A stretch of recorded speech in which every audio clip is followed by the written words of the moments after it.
नमस्कार। एक बार पुनः आपका स्वागत है। नाइट्रोजन चक्र वाला टॉपिक अपना चल रहा था। नाइट्रोजन चक्र की व्याख्या हमने कर ली, उसके सभी पहलुओं का हमने ध्यान दे दिया था कि किस प्रकार नाइट्रोजन स्थिरीकरण होता है, जिससे वायुमंडलीय नाइट्रोजन या तो नाइट्रेट के रूप में या अमोनिया में कन्वर्ट होती है। फिर अमोनिया यदि बन गई तो वो नाइट्रेट में किस प्रकार कन्वर्ट होती है, नाइट्रीकरण। नाइट्रेट पादपों द्वारा ली जाती है, पादप से जंतु, जंतु और पादप के मृत शरीर का अपघटन होता है तो पुनः नाइट्रोजन वाला अंश अमोनिया में कन्वर्ट हो जाता है। और लास्ट में विनाइट्रीकरण हमने देखा, जिसमें अमोनिया नाइट्रेट जो है वो पुनः वायुमंडलीय नाइट्रोजन में कन्वर्ट हो जाती है, जिसका प्रसिद्ध उदाहरण थियोबैसिलस और सुडोमोनास डीनाइट्रिफिकेंस और थियोबैसिलस डीनाइट्रिफिकेंस इसके एग्जाम्पल थे। आज हम लोग इस चैप्टर को पूरा करेंगे। चैप्टर में अब बचा हुआ है कि जो सिम्बायोटिक जो नाइट्रोजन स्थिरीकरण था, जिसमें मुख्य रूप से गांठें बनती हैं पादप की जड़ों में अथवा तने में, तो जड़ों वाला में गांठें किस प्रकार बनती है, और वो भी हमने देखा कि मुख्य रूप से ये कार्य मटर कुल के पादप या जिसको फेबेसी फैमिली हम लोग कहेंगे, उसमें उसके पादपों में किस प्रकार गांठें बनती है उसका उल्लेख करेंगे। और फिर पादपों में ये जो अमोनिया बनती है इस जैविक नाइट्रोजन स्थिरीकरण के फलस्वरूप, इसका पादप उपयोग कैसे करते हैं। ठीक है, तो आइए देखते हैं। तो सिम्बायोटिक नाइट्रोजन फिक्सेशन इन लेग्यूम प्लांट्स, ये हमारा आज का टॉपिक है और इसमें आगे हम लोग देखते हैं।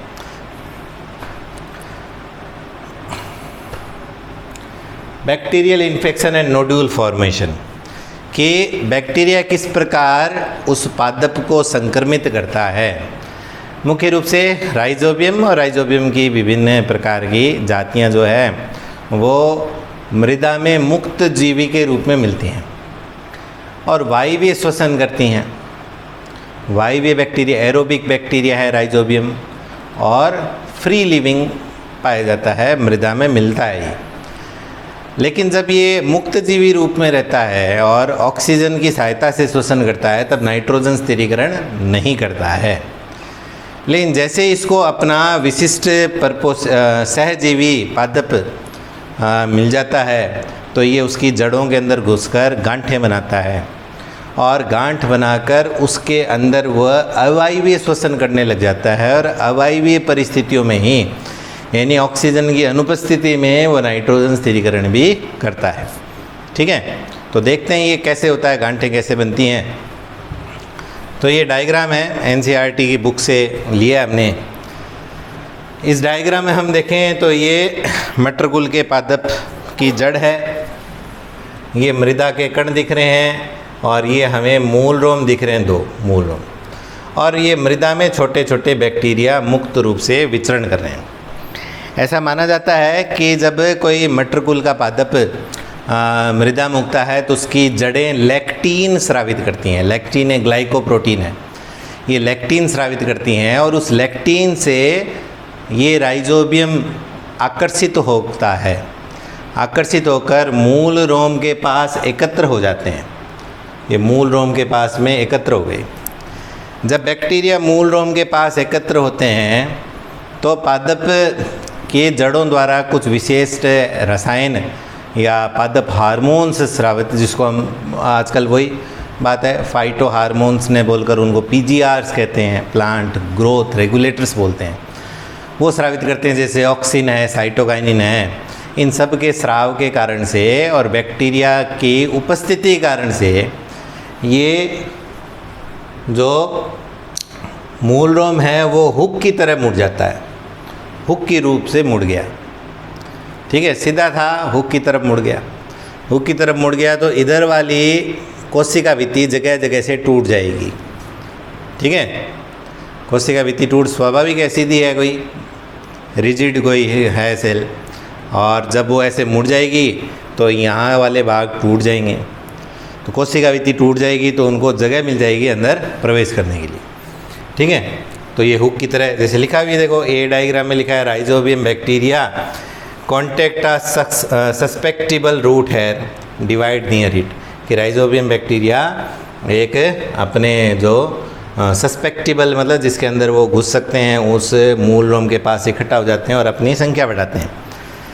फिर successful infection of the root hair cause it to curl, कि ये जो सफल जो संक्रमण हुआ है इसके कारण से जो रूट हेयर है वो मुड़ जाता है, कर्ल हो जाता है, मुड़ जाता है। Infected thread carries the bacteria to the inner cortex.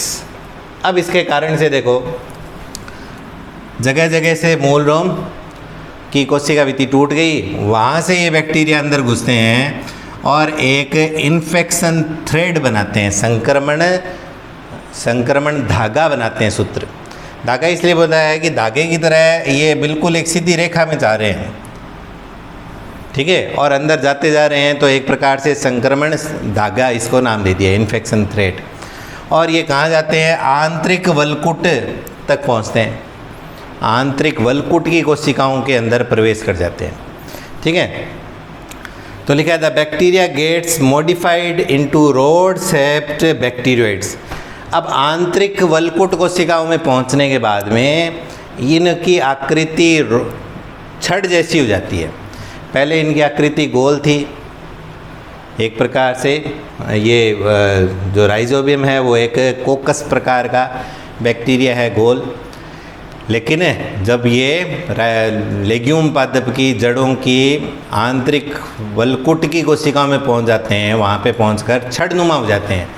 अब इनको बैक्टीरिया न कहकर बैक्टीरियोइड बोलते हैं, अब इनको बोल देते हैं बैक्टीरियोइड, ठीक है। आकृति छड़नुमा हो गई, बैक्टीरियोइड कहलाते हैं।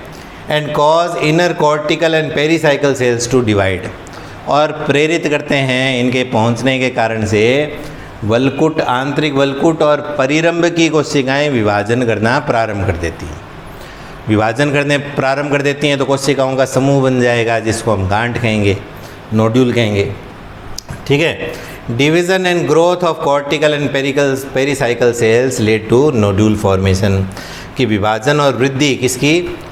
कॉर्टेक्स की और परिरंभ की कोशिकाओं के विभाजन और वृद्धि के कारण से गांठ का निर्माण हो जाता है, और ये गांठ दिखाया गया है। परिपक्व गांठ का संबंध जाइलम फ्लोएम से हो जाता है, वेस्कुलर टिश्यूज़ के साथ में हो जाता है, इनका संपर्क स्थापित हो जाता है, ताकि इनको पोषक पदार्थों की और जल की आपूर्ति होती रहे, ठीक है। और इनसे इनका जो ऊर्जा की आवश्यकता होगी उन पोषक पदार्थों से होगी, बैक्टीरिया की, तो ये इस प्रकार से हो जाएगा। तो लिखा है लास्ट डी में, मैच्योर नोड्यूल इज़ कंप्लीट, कि एक परिपक्व गांठ जो है वो कंप्लीट हो गई, किससे? विथ वेस्कुलर टिश्यूज़ यानी संवहन ऊतक मतलब जाइलम फ्लोएम के साथ में, continuous with those of the root, यानी जड़ के जाइलम फ्लोएम के साथ में इनका संपर्क स्थापित हो जाता है, संबंध स्थापित हो जाता है। तो इस प्रकार से बैक्टीरिया जो है, जो मृदा में मुक्त रूप से विचरण कर रहे थे, अपने जो सहजीवी मटरकुलीय पादप के जब मूल रोम के संपर्क में आते हैं तो अपनी संख्या बढ़ाते हैं, और इनकी संख्या बढ़ने और मूल की कोशिकाओं द्वारा विशेष रसायनों के स्राव के कारण से मूल रोम हुक की तरह मुड़ जाता है। इस हुक की तरह मुड़ने के कारण से मूल रोम की कोशिका भित्ति टूट जाती है, वहाँ से बैक्टीरिया अंदर संक्रमण धागे की तरह अंदर प्रवेश करते हैं, और वलकुट की आंतरिक यानी दूरस्थ वलकुट की जो कोशिकाएं हैं, जो परिरंभ के या अंतस्त्वचा के आसपास हैं, वहाँ पे जाकर उन कोशिकाओं को संक्रमित करते हैं, और उन कोशिकाओं में जाकर इनकी आकृति छड़नुमा हो जाती है। अब इनको कह देते हैं बैक्टीरियोइड्स, ठीक है। और इनके वहाँ पे पहुँचने के कारण से आंतरिक वलकुट और परिरंभ की कोशिकाएं विभाजन करने लग जाती हैं, विभाजन के कारण से गांठें बन जाती हैं, और इन गांठों का संबंध जाइलम फ्लोएम के साथ में, जड़ की जाइलम फ्लोएम के साथ में हो जाता है। एक परिपक्व गांठ को, या हम मटर की, या भी जैसे खेतों में मोठ की, मूंग की पौधे लगेंगे, ग्वार भी पौधे उगने वाले हैं, उगेंगे, तब इनकी जड़ों को, जड़ से इनको उखाड़ के देखें तो गांठें मिलेंगी। उन गांठ को यदि फोड़ेंगे हम लोग तो अंदर गुलाबी रंग जैसा दिखाई देगा। ये गुलाबी रंग लेग हीमोग्लोबिन के कारण से, रंग गुलाबी लाल जैसा है इसलिए हीमोग्लोबिन दे दिया। और लेग शब्द आया है इसका लेग शब्द आया है लेग्यूम से, ठीक है। और कार्य भी हीमोग्लोबिन का नाम देने का पीछे दो काम हो गया, दो कार्य हो गया। पहला तो ये लाल गुलाबी लाल रंग का है इसलिए, दूसरा ये कार्य हीमोग्लोबिन की तरह ही करता है। हमारी आरबीसी में हीमोग्लोबिन का कार्य है ऑक्सीजन को बांधना, ऑक्सीजन को लेकर ऑक्सी हीमोग्लोबिन बनाकर फिर उसका परिवहन करते हैं, वैसे ही इसका काम है।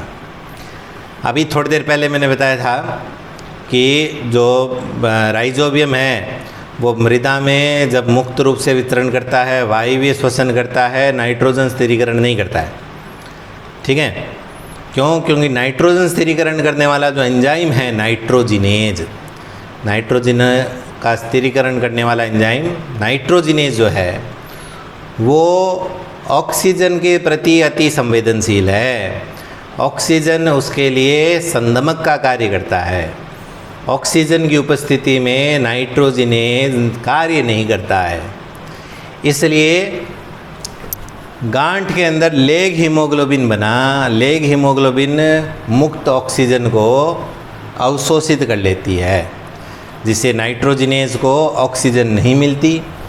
नाइट्रोजिनेज को ऑक्सीजन नहीं मिलती तो नाइट्रोजिनेज सक्रिय हो जाता है और नाइट्रोजन स्थिरीकरण का कार्य करता है। ये अपने को ध्यान रखना है, ठीक है। और अवायवीय परिस्थितियाँ हो गई लेग हीमोग्लोबिन के कारण से। लेग हीमोग्लोबिन ने ऑक्सीजन को ले लिया, इसलिए अब ये जो बैक्टीरियोइड है वो एनएरोबिक रेस्पिरेशन करेगा, ऑक्सीजन के बिना ही श्वसन करेगा और ऑक्सीजन की अनुपस्थिति में ही नाइट्रोजिनेज सक्रिय होकर नाइट्रोजन स्थिरीकरण का कार्य करेगा। देखते हैं आगे।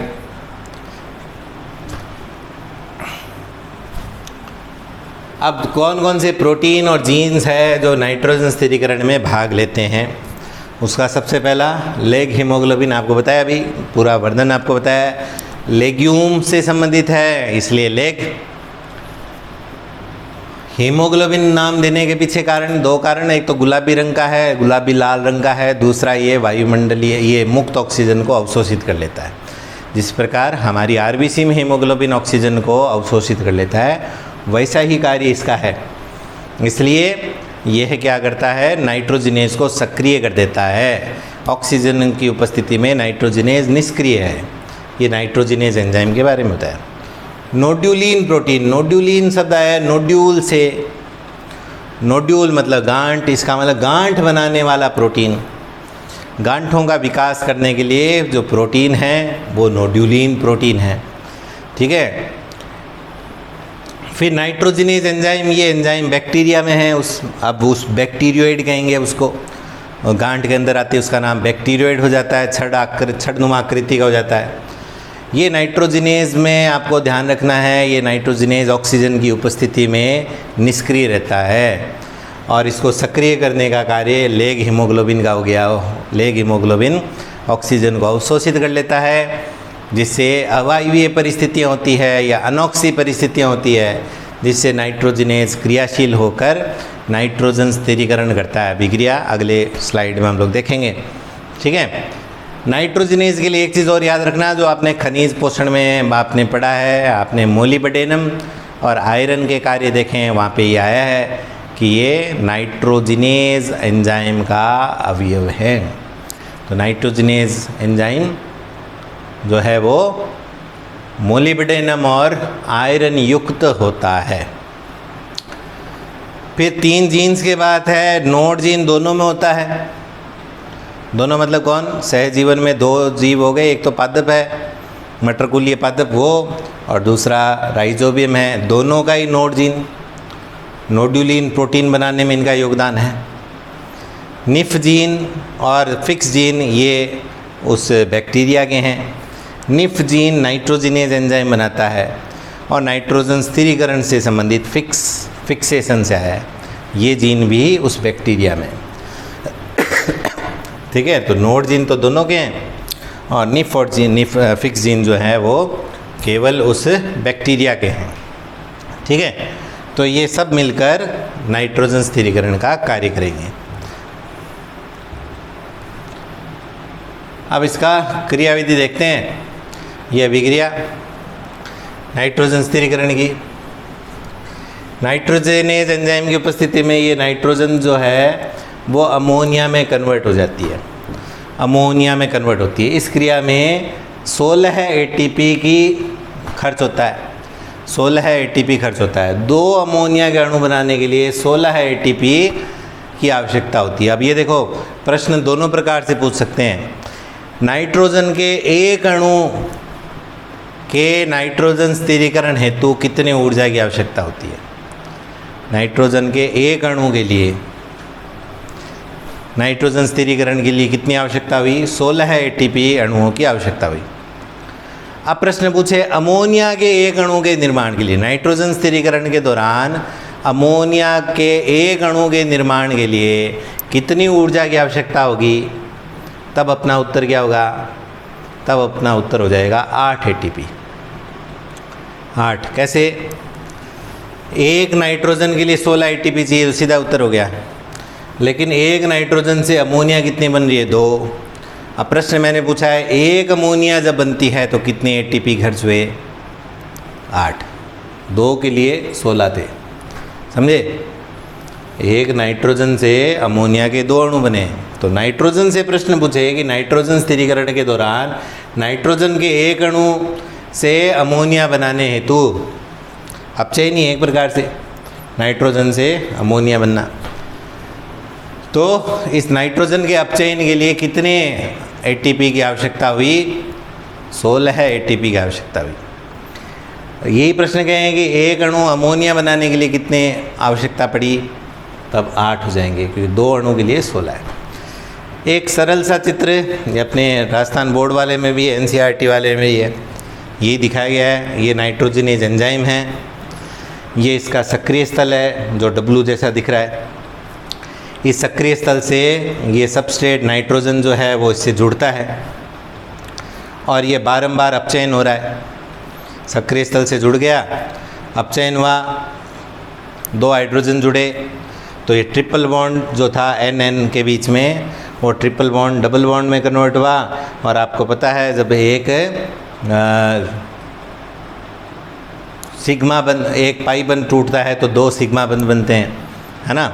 तो ये एक बॉन्ड टूटा और 2 सिग्मा बंध बने, तो ये N डबल बॉन्ड N और एक हाइड्रोजन, फिर से ये 2 हाइड्रोजन जुड़े, अपचयन और हुआ, तो एक और पाई बंध टूटा और 2 सिग्मा बंध बने। तो अब दोनों नाइट्रोजन से 2 हाइड्रोजन जुड़े हुए हैं। एक और बॉन्ड बचा है N के बीच में, NN के बीच में, उसको भी तोड़ दिया गया, अपचयन फिर से हुआ। तो ये दोनों नाइट्रोजन के साथ साथ 3-3 हाइड्रोजन यानी अमोनिया बन गए और ये अमोनिया मुक्त हो जाते हैं। अमोनिया मुक्त हो गई, 2 अमोनिया मुक्त हो गई और ये फिर से एंजाइम नए सबस्ट्रेट से जुड़ने के लिए मुक्त हो गया। तो free nitrogenase can bind another molecule of nitrogen. तो ये मुक्त जो नाइट्रोजनेज है ये नए N2 के अणु के साथ में जुड़ने के लिए उपलब्ध हो गया। फिर से ये होगा, तो ये अपचयन हो रहा है, अपचयन करने वाला एंजाइम नाइट्रोजनेज, ठीक है।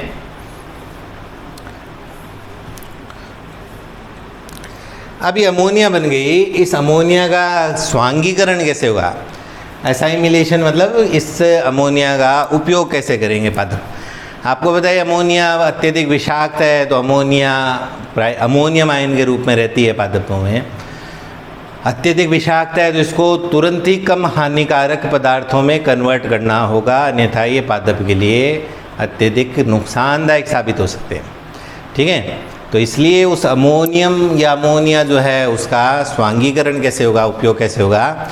तो उसके लिए 2 तरीके हैं। प्राय जैसे ही अमोनिया ये बनती है या अमोनियम आयन के रूप में ये जो अमोनिया बनती है इसको तुरंत ही किसी एमिनो एसिड बनाने में प्रयुक्त कर लेते हैं, ठीक है। एमिनो एसिड बनाने में प्रयुक्त किया जाता है। अब ये अमीनो एसिड बनाने में कैसे प्रयुक्त होंगे? प्राय सबसे पहले इस अमोनियम जो बनती है इसको तुरंत ही ग्लूटामिक एसिड में कन्वर्ट कर दिया जाता है। ग्लूटामिक एसिड में कन्वर्ट करते हैं इसका अपचयन के द्वारा। तो ये लिखा है रिडक्टिव एमिनेशन, ठीक है, रिडक्शन से अपचयन से। ये उदाहरण इसका, ये अमोनियम आयन जो बनी थी अभी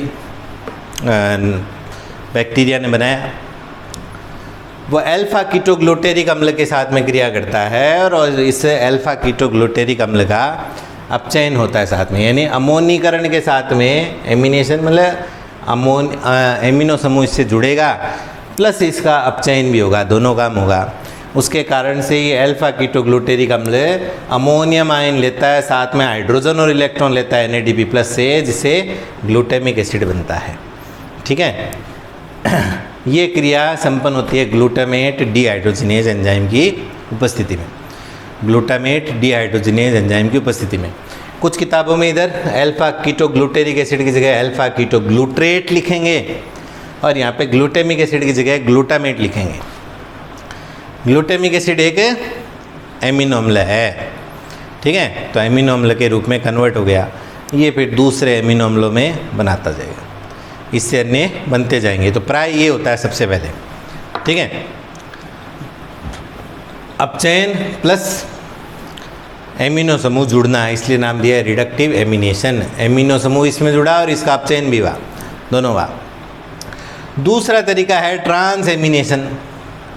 ट्रांस एमिनेशन का मतलब है कि एक यौगिक जो एमिनो समूह युक्त है उसका एमिनो समूह दूसरे में चला जाए, यानी अदला बदली, है ना, एक प्रकार से प्रतिस्थापन अभिक्रिया, एक का एमिनो समूह दूसरे यौगिक में चला जाए, ठीक है। तो जैसे ये एमिनो डोनर है, इसके पास में एमिनो समूह है, ये एमिनो समूह देगा तो कोई लेने वाला चाहिए। ये एमिनो एक्सेप्टर है, ठीक है, ये एमिनो समूह लेगा, तो इसके देने और इसके लेने से ये जो R1 युक्त जो यौगिक है वो ऐसा कन्वर्ट हो जाएगा, ये दोनों इंटरचेंज हो जाएंगे एक दूसरे से। देखो ये R2 वाला यौगिक था, इसका ये बॉन्ड टूटा, यहाँ पे एमिनो समूह आ गया और ये इधर कन्वर्ट हो गया, ठीक है। और वो ये जो R1 वाला है वो इस रूप में बदल गया, इंटरचेंज हो गया, इसलिए इसको बोल दिया ट्रांस एमिनेशन, ठीक है। तो इन दो तरीके से अमोनिया का अंग्रेजी में कहें तो असाइमिलेशन होता है, हिंदी में कहें तो स्वांगीकरण होता है। तो ये पूरा आपका नाइट्रोजन चक्र का एक छोटा सा चैप्टर 12 कंप्लीट होता है, ठीक है। अब ये छोटा ही टॉपिक है, अलग से इसका पार्ट बना दिया गया है चैप्टर की संख्या बढ़ाने के लिए, अन्यथा NCERT में ये 11वीं कक्षा में खनिज पोषण वाले चैप्टर के साथ में है। अपना खनिज पोषण का चैप्टर अलग था, है ना, यहाँ पे खनिज पोषण के चैप्टर के NCERT में दोनों चीज़ें एक साथ में दी गई। तो ये एंजाइम भी यहाँ पे ट्रांस एमिनेज। तो बहुत बहुत धन्यवाद। अगला टॉपिक लेकर हम जल्दी उपस्थित होंगे आपके सम्मुख।